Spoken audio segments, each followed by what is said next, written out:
مرحبا بكم في يومياتنا التونسية. اليوم باش نعطيكم أنجح وصفة بالنسبة للصابلي اللي هي رطل فارينة عليها 100 جرام سكر محور و250 جرام زبدة وكعب عظم. أول حاجة باش نبداو بها إن نوزنوا 100 جرام سكر. 100 جرام سكر نرجعوها للزيرو ونبداو نوزنوا سكر أرطب، سكر محور معناها.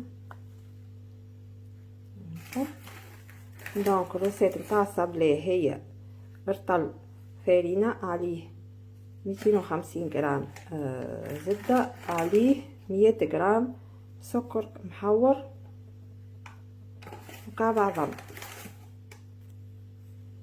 ما تحطوش الخميرة خاطر ديجا هي راهي تسيح بالزبدة. دونك هوني نقص شوية سي بون هكا. لهنا حطيت رطل فارينة 250 جرام زبدة، حطيت عليهم 100 جرام سكر محور كيما وريتكم، وهوني كعبة العظم، وباش نزيدهم ساشي سكر فاني ونخلطهم الكل مع بعضهم حتى يتماسكوا ونوريهولكم.